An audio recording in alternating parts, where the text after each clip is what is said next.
ನಮಸ್ಕಾರ. ಇಷ್ಟು ದಿನ ರಾಜಕೀಯ ವರದಿಗಾರಿಕೆಯನ್ನು ಮಾಡ್ತಾ ಇದ್ದೆ. ಇವತ್ತು ಸ್ವಲ್ಪ ಡಿಫ್ರೆಂಟ್ ಆದಂಥ ಒಂದು ಸ್ಟೋರಿಯನ್ನು ನಿಮ್ಮ ಮುಂದೆ ಇಡ್ತೀನಿ. ನಾನು ಧರಣೇಶ್ ಮುಕಿನ್ಕೆರೆ. ಅಮೇರಿಕ ಇಸ್ರಾಲ್ ನಡೆಸಿದಂತಹ ಜಂಟಿ ದಾಳಿಯಲ್ಲಿ ಇರಾನ್ನ supreme leader Ayatollah Ali Sayyid Khamenei ಸತ್ತೋಗಿದ್ದಾರೆ ಅನ್ನುವಂಥ ಸುದ್ದಿ ಬಂದಿತ್ತು. ಆದರೆ ಈಗ ಅವರು ಸತ್ತೇ ಇಲ್ಲ ಅನ್ನುವಂಥ ಸುದ್ದಿ ಕೇಳಿಬರ್ತಾ ಇದೆ. ಇನ್ನೊಂದು ಕಡೆ ಇಸ್ರೇಲ್ನ ಪ್ರಧಾನಿ ಬೆಂಜಮಿನ್ ನೆತನ್ಯಾಹು ಅವರು ಸತ್ತೋಗಿದ್ದಾರೆ ಅನ್ನುವಂಥ ಮಾಹಿತಿ ಬರ್ತಾ ಇದೆ. ಒಂದು ರೀತಿಯ ವಿಚಿತ್ರವಾದಂಥ ಸುದ್ದಿಗಳು ಇರಾನ್ ಮತ್ತು ಇಸ್ರೇಲ್ ನಡುವಿನ ಯುದ್ಧದ ಅಂಗಳದಿಂದ ಬರ್ತಾ ಇದ್ದಾವೆ. ಅವರು ಸತ್ತಿಲ್ವಾ, ಇವರು ಸತ್ತಿದಾರ? ಎರಡು ಬಹಳ ಪ್ರಮುಖವಾದಂಥ ಪ್ರಶ್ನೆಗಳು. ಅವರು ಸತ್ತಿಲ್ಲದೆ ಇದ್ದರೆ ಸತ್ತಿದ್ದಾರೆ ಅಂತ ಘೋಷಣೆ ಮಾಡಿದ್ದು ಯಾಕೆ? ಇವರು ಸತ್ತಿದ್ರೆ ಸತ್ತಿದ್ದಾರೆ ಅಂತ ಘೋಷಣೆ ಮಾಡಿಲ್ಲದೆ ಇರೋದು ಯಾಕೆ? ಭಾಳ ಇಂಟ್ರೆಸ್ಟಿಂಗ್ ಆದಂಥ ಪ್ರಶ್ನೆಗಳು.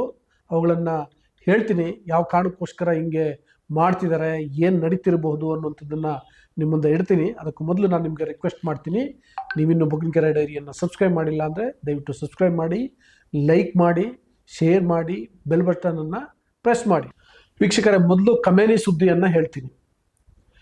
ಅಮೇರಿಕ ಮತ್ತು ಇಸ್ರೇಲ್ ಜೊತೆಯಾಗಿ ಇರಾನ್ ಮೇಲೆ ದಾಳಿ ಮಾಡಿತು.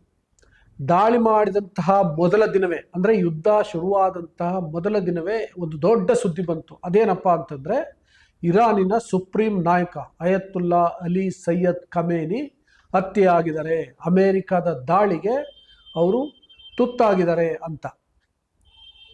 ಈಗ ಅವರು ಸತ್ತಿಲ್ಲ ಅನ್ನುವಂಥ ಮಾಹಿತಿಗಳು ಬರ್ತಿದ್ದಾವೆ. ಅಂದರೆ ಅಮೇರಿಕ ಸುಳ್ಳು ಹೇಳಿದೆಯಾ? ಅಮೇರಿಕ ಯಾವ ಕಾರಣಕ್ಕೋಸ್ಕರ ಸುಳ್ಳು ಹೇಳಿರ್ಬೋದು? ಅದು ಸರಿ, ಇರಾನ್ ಯಾಕೆ ಒಪ್ಕೋತಾ ಸುದ್ದಿನ? ಯಾಕೆಂದರೆ ಇರಾನ್ ಕೂಡ ಈ ಖಮೇನಿ ಸತ್ತಿದ್ದಾರೆ ಅನ್ನುವಂಥ ಸುದ್ದಿಯನ್ನು ಒಪ್ಕೊಂಡಿದೆ.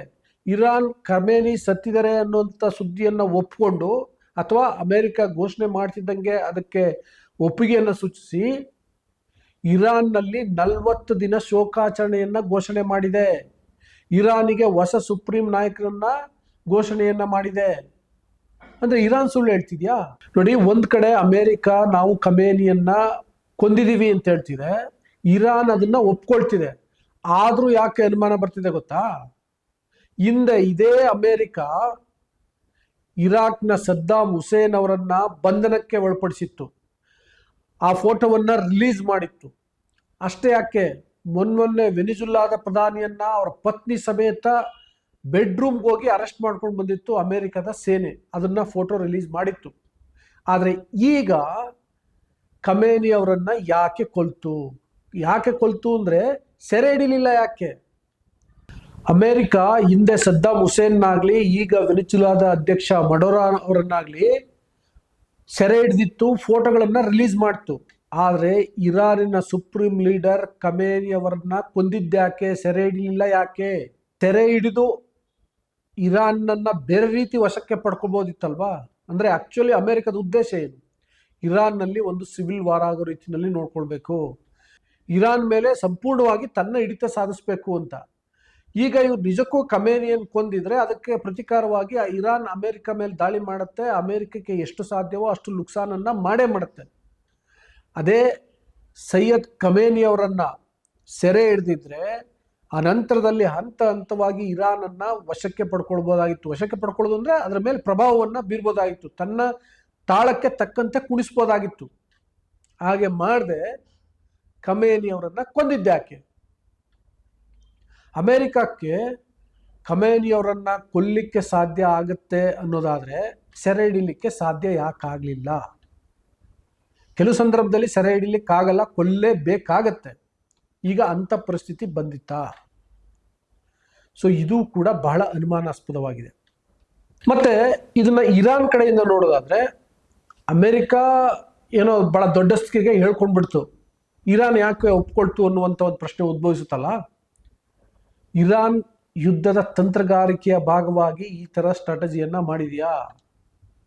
ಹೌದು, ನಮ್ಮ ಸುಪ್ರೀಂ ಲೀಡರ್ನ ಕೊಂದಿದ್ದಾರೆ, ಅದಕ್ಕೋಸ್ಕರವೇ ನಾವು ಅಮೇರಿಕ ವಿರುದ್ಧ ಪ್ರತಿದಾಳಿಯನ್ನ ಮಾಡಿಸ್ತೀವಿ, ಇಸ್ರೇಲ್ ವಿರುದ್ಧ ಪ್ರತಿದಾಳಿಯನ್ನ ಮಾಡ್ತೀವಿ ಅಂತೇಳಿ ಹೊರಟಿದೆಯಾ? ಇರಾನ್ಗೂ ಕೂಡ ಒಂದು ಕಾರಣ ಬೇಕಿತ್ತ ಅಮೇರಿಕ ಮತ್ತು ಇಸ್ರೇಲ್ ಮೇಲೆ ದಾಳಿ ಮಾಡಲಿಕ್ಕೆ. ಮತ್ತೆ ಖಮೇನಿ ಅವರನ್ನ ಕೊಂದಿದೀವಿ ಅಂತ ಅಮೇರಿಕ ಒಂದು ಭ್ರಮೆಯಲ್ಲಿ ಇರಲಿ, ಆ ಭ್ರಮೆಯಲ್ಲಿ ಇದ್ದಂದನೇ ನಾವು ಅಮೇರಿಕವನ್ನ ಮಣಿಸ್ಬೇಕು ಅನ್ನುವ ಕಾರಣಕ್ಕೋಸ್ಕರ ಇರಾನ್ ಈ ರೀತಿಯ ತಂತ್ರಗಾರಿಕೆಯನ್ನ ಮಾಡಿದ್ಯಾ? ಇವತ್ತಲ್ಲ ನಾಳೆ ಬದುಕಿದ್ರೆ ಖಮೇನಿ ಹೊರಗಡೆ ಬಂದೇ ಬರ್ತಾರೆ, ಆಗ ಅಮೇರಿಕಕ್ಕೆ ಮುಖಭಂಗ ಆಗತ್ತೆ. ಆ ರೀತಿಯ ಮುಖಭಂಗ ಮಾಡಬೇಕು ಅನ್ನೋ ಕಾರಣಕ್ಕೋಸ್ಕರವೇ ಇರಾನ್ ಈ ಥರದ ಒಂದು ತಂತ್ರಗಾರಿಕೆಯನ್ನ ಮಾಡಿದೆಯಾ ಅನ್ನುವಂಥ ಅನುಮಾನಗಳು ಬರ್ತಿದ್ದಾವೆ. ಇದಕ್ಕೆ 2-3 ಕಾರಣಗಳಿದ್ದಾವೆ. ಮತ್ತೆ ಈ ಅನುಮಾನಗಳು ಯಾವೂ ಕೂಡ ನನ್ನವಲ್ಲ. ಇಂತಹ ಅನುಮಾನವನ್ನು ವ್ಯಕ್ತಪಡಿಸ್ತಿರೋರು ಯಾರು ಅಂತಂದ್ರೆ ಭಾರತದ ಮಾಜಿ ಗೂಢಾಚಾರ, ಬಹಳ ಪ್ರಸಿದ್ಧವಾದಂತಹ ಸ್ಪೈನರ್ ಲಕ್ಷ್ಮಣ್ ಸಿಂಗ್ ಬಿಸ್ಟ್, ಲಕ್ಕಿ ಬಿಸ್ಟ್ ಅಂತಲೇ ಅವರು ಫೇಮಸ್. ಅವರು ಇಂಥ ಅನುಮಾನಗಳನ್ನು ವ್ಯಕ್ತಪಡಿಸ್ತಿದ್ದಾರೆ. ಮತ್ತೆ ಅವರು ಇಂಥ ಅನುಮಾನಗಳನ್ನು ವ್ಯಕ್ತಪಡಿಸ್ತಿದ್ದಾರೆ ಅನ್ನುವ ಕಾರಣಕ್ಕೋಸ್ಕರವೇ ಈಗ ಬಹಳ ಚರ್ಚೆ ಆಗ್ತಾ ಇದೆ. ಬೇರೆ ಯಾರೋ ಹೇಳಿದ್ದಿದ್ರೆ ಅದು ಬೇರೆ ಮಾತು. ಲಕ್ಷ್ಮಣ್ ಸಿಂಗ್ ಬಿಸ್ಟ್ ಅಥವಾ ಲಕ್ಕಿ ಬಿಸ್ಟ್ ಗೂಢಾಚಾರ್ಯಲ್ಲಿ ಬಹಳ ದೊಡ್ಡ ಹೆಸರು. ಬರೀ ಭಾರತದಲ್ಲಿ ಮಾತ್ರ ಅಲ್ಲ, ಇಡೀ ಪ್ರಪಂಚದಲ್ಲೇ ಅವ್ರಿಗೊಂದು ದೊಡ್ಡ ಹೆಸರಿದೆ. ಬಹಳ ಕ್ರೆಡಿಬಲ್ ಗೂಢಾಚಾರ್ಯ ಅವರು. ಸೊ ಅದೇ ಕಾರಣಕ್ಕೆ ಅವರು ಹೇಳ್ತಿರೋದ್ರಿಂದ ಈಗ ನಿಜಕ್ಕೂ ಖಮೇನಿ ಸತ್ತಿಲ್ವೇನೋ ಅನ್ನುವಂಥ ರೀತಿಯಲ್ಲಿ ಚರ್ಚೆ ಆಗ್ತಿದೆ. ಮತ್ತೆ ಲಕ್ಷ್ಮಣ್ ಸಿಂಗ್ ಬಿಸ್ಟ್ ಇನ್ನೂ ಒಂದು ಮಾತು ಹೇಳ್ತಾರೆ.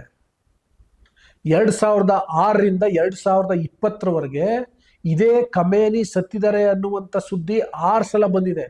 6 ಸಲವೂ ಸುಳ್ಳಾಗಿದೆ, ಈ ಸಲವೂ ಸುಳ್ಳಾಗತ್ತೆ ಅಂತ ಹೇಳ್ತಾರೆ, ಅಥವಾ ಸುಳ್ಳಾಗಬಹುದು ಅಂತ ಹೇಳ್ತಾರೆ. ಸೊ ಆ ಕಾರಣಕ್ಕೆ ಇರಾನ್ನ ಸುಪ್ರೀಂ ಲೀಡರ್ ಖಮೇನಿ ಸತ್ತಿಲ್ವೇನೋ ಎನ್ನುವಂಥ ಅನುಮಾನ ಈಗ ಅಂತಾರಾಷ್ಟ್ರೀಯ ಸಮುದಾಯದಲ್ಲಿ ಕೇಳಿಬರ್ತಿದೆ, ಚರ್ಚೆ ಆಗ್ತಾ ಇದೆ.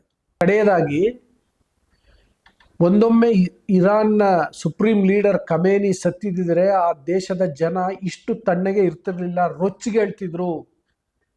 ಯಾಕೆಂದ್ರೆ ಅಷ್ಟು ದಟ್ಟ ಪ್ರಭಾವವನ್ನು ಹೊಂದಿದ್ದಾರೆ ಖಮೇನಿ.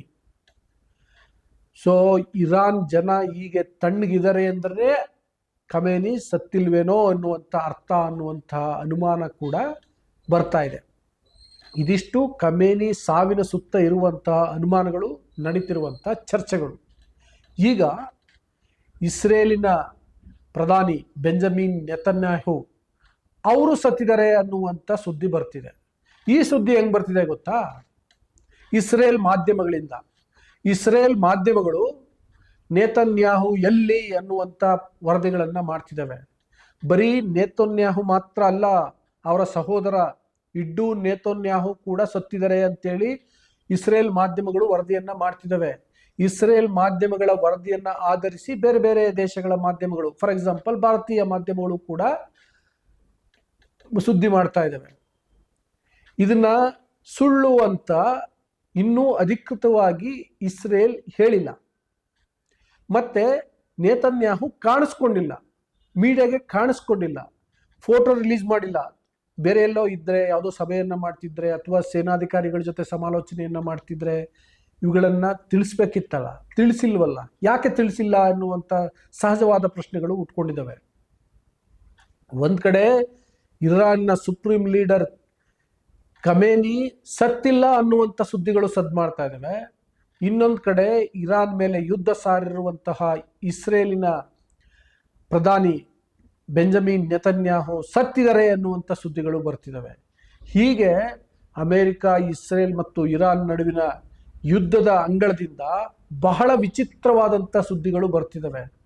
ಯಾರು ಸ್ಟ್ರಾಟಜಿ ಮಾಡ್ತಿದ್ದಾರೋ, ಯಾವ ಕಾರಣಕ್ಕೋಸ್ಕರ ಸುಳ್ಳುಗಳನ್ನು ಹಬ್ಬಿಸ್ತಿದ್ದಾರೋ, ಯಾವ ಕಾರಣಕ್ಕೋಸ್ಕರ ಈ ರೀತಿ ತಂತ್ರಗಾರಿಕೆಯನ್ನು ಮಾಡ್ತಿದ್ದಾರೋ ಅನ್ನೋದನ್ನ ಸುಲಭಕ್ಕೆ ಅಂತಾರಾಷ್ಟ್ರೀಯ ಸಮುದಾಯಕ್ಕೆ ಅಂದಾಜು ಮಾಡಿಕೊಳ್ಳಿಕ್ಕೆ ಸಾಧ್ಯ ಆಗ್ತಿಲ್ಲ.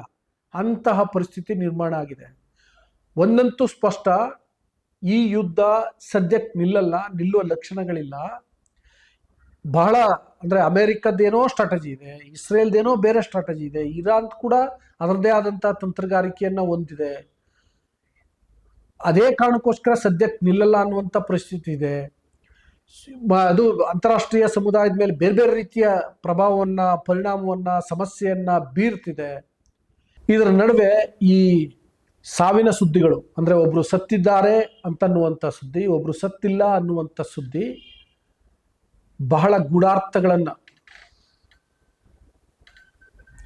ಈ ನಡುವೆ ಖಮೇನಿ ಬದುಕಿದ್ದಾರೆ ಅನ್ನುವಂಥ ಸುದ್ದಿ, ನೆತನ್ಯಾಹು ಸತ್ತಿದ್ದಾರೆ ಅನ್ನುವಂಥ ಸುದ್ದಿ ನಿಜವೋ ಸುಳ್ಳೋ ಕಾಲವೇ ಹೇಳಬೇಕು. ಈ ರೀತಿಯ ಒಂದು ವಿಚಿತ್ರ ಬೆಳವಣಿಗೆ ಆಗ್ತಿದೆ ಅನ್ನೋ ಕಾರಣಕ್ಕೋಸ್ಕರವೇ ಇವತ್ತು ಸ್ವಲ್ಪ ಡಿಫ್ರೆಂಟಾಗಿ ಇದನ್ನು ಮಾಡೋಣ ಅಂತ ಅನ್ನಿಸ್ತು, ಮಾಡಿದ್ದೀನಿ, ನಿಮ್ಮ ಮುಂದೆ ಇಟ್ಟಿದ್ದೀನಿ. ನಿಮ್ಗೆ ವಿಡಿಯೋ ಇಷ್ಟ ಆದರೆ ಮತ್ತು ಇದಕ್ಕೆ ಸಂಬಂಧಪಟ್ಟಂಗೆ ಏನು ನಡೀತಿರ್ಬೋದು, ಏನಾಗ್ಬೋದು ಅನ್ನೋದ್ರ ಬಗ್ಗೆ ಕೂಡ ನಿಮ್ಮ ಅಭಿಪ್ರಾಯನ ತಿಳಿಸಿ. ಜೊತೆಗೆ ಬುಕಿಂಗ್ ಕರೆ ಡೈರಿಯನ್ನು ಸಬ್ಸ್ಕ್ರೈಬ್ ಮಾಡಿ, ಲೈಕ್ ಮಾಡಿ, ಶೇರ್ ಮಾಡಿ, ಬೆಲ್ ಬಟನನ್ನು ಪ್ರೆಸ್ ಮಾಡಿ. Thank you.